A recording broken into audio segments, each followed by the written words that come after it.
Hi and welcome to my comparison of the Sony SEL24f18z and the Meike or Neewer 25mm f0.95. As you can see, the 25mm is bigger than the Sony lens. It's also about twice as heavy. While the Sony offers electronical autofocus, the 25mm is a fully manual lens. Vignetting is visible on the 25mm at f0.95, but step down to f5.6 solves this problem. Distortion is, as you can see, pretty heavy on the 25mm lens. The Sony 24mm shows a much better performance.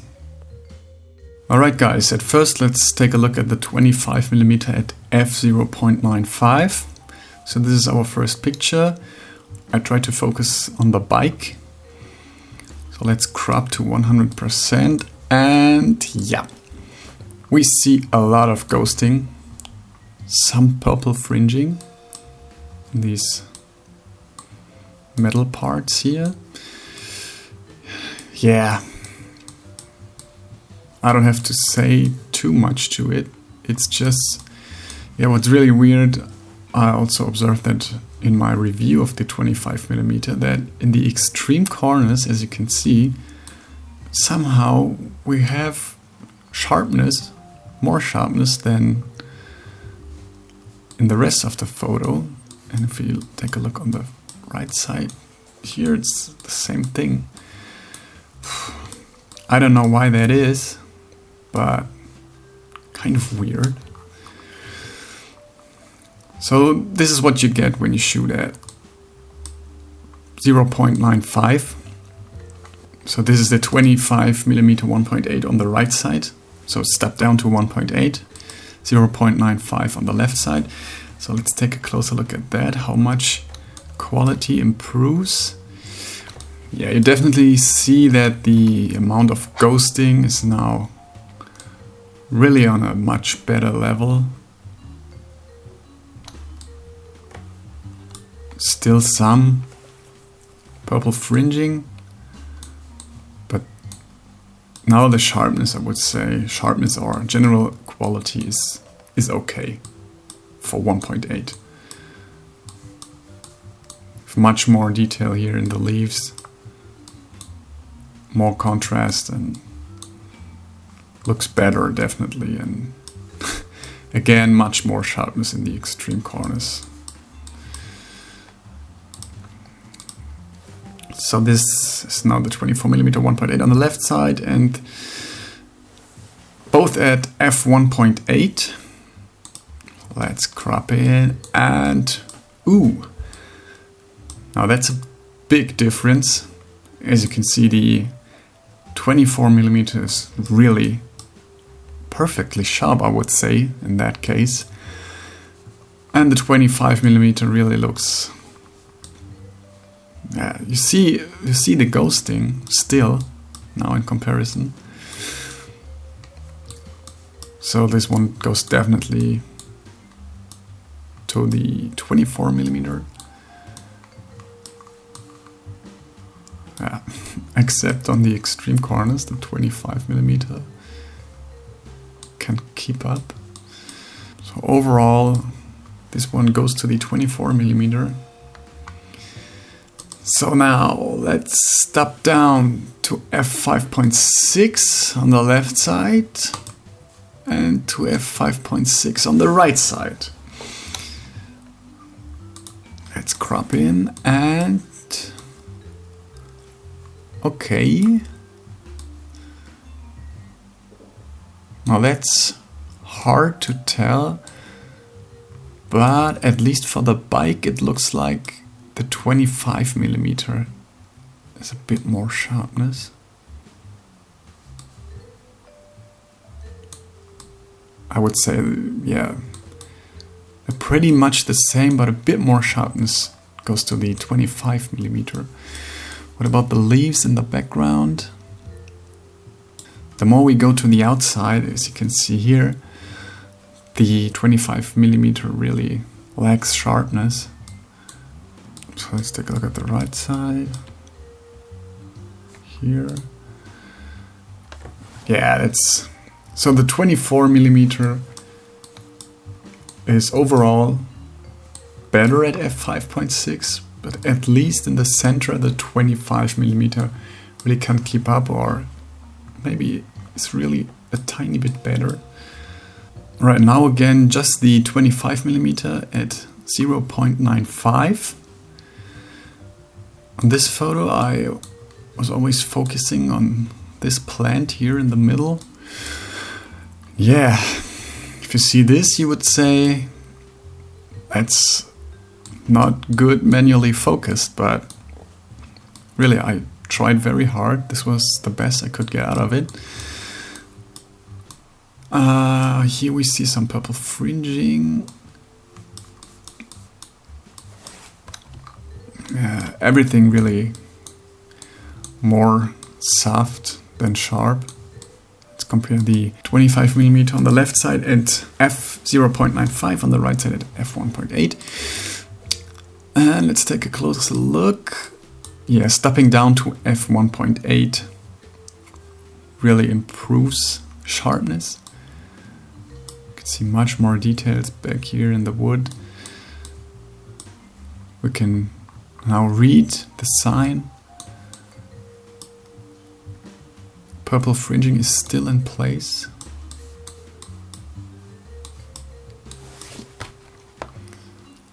So it's okay, not good, not bad.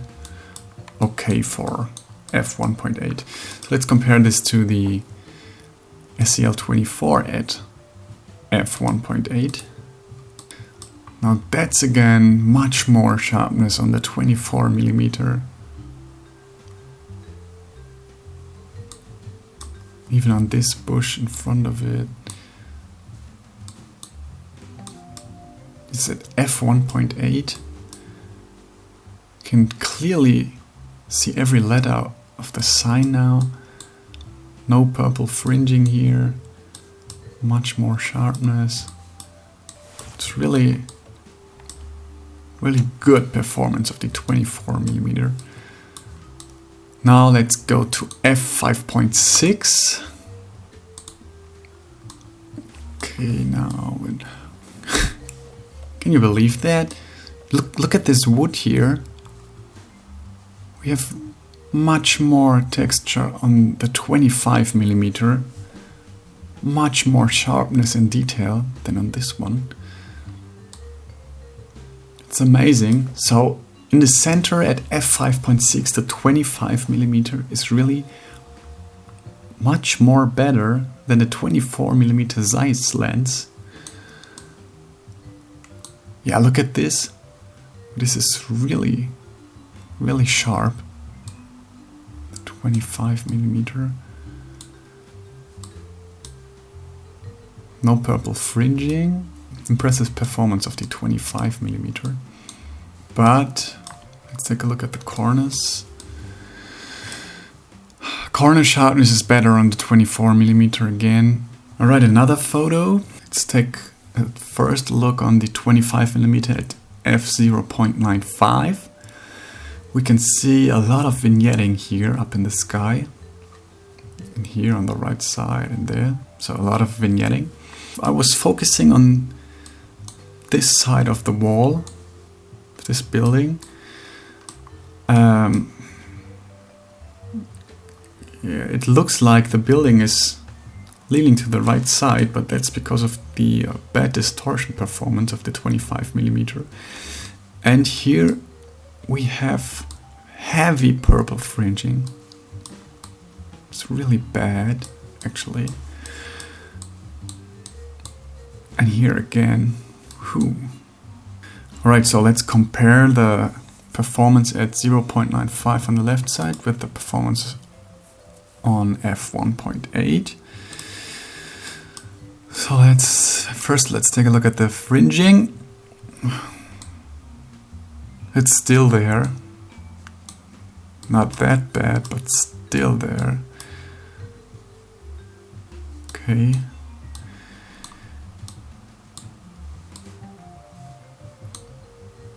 We have a bit more sharpness, more contrast. Vignetting is still in place. Okay, so now let's put in the 24mm 1.8. Right, there it is. And at first, take a look at the building. Whew. This is how it should look. All in perfect lines. Not perfect, but more or less perfect. And here on the right side, ouch, this doesn't look good. So let's crop into the fringing parts. Nope, no fringing on the 24mm. That's good.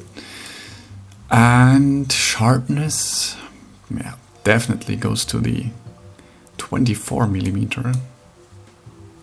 More sharpness.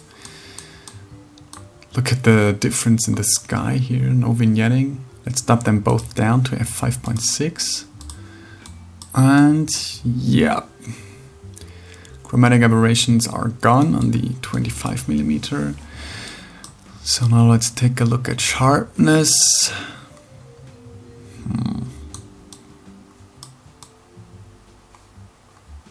Hard to tell, nearly the same I would say. But here we have still a lot of purple fringing on the 25mm. And last but not least, I have two photos I made in my room, just to show you the difference of the depth of field. So on the left side we have the 24mm at f1.8 and on the right side the 25mm at 0.95. I wasn't adjusting the field of view, so I was just sitting on my chair. So this is the difference in focal length, 1mm more on the 25mm. But as you can see, the amount of bokeh, of blurriness in the background is bigger. So that's the difference in both apertures. Let's take a look at my last photo. Yeah, again, as you can see, the background is much more blurry on the 25mm, but that was obvious. Finally, let's have a look at my evaluated test charts from my earlier reviews. This is the 25mm at f1.8, and as you can see, corner sharpness is really bad on this lens. If we take a look at the Sony 24mm, this looks more usable. Still, center sharpness is equal. If we step down to f2.8, center sharpness heavily improves on the Sony. It's one of the highest values I achieved with the lens in the center.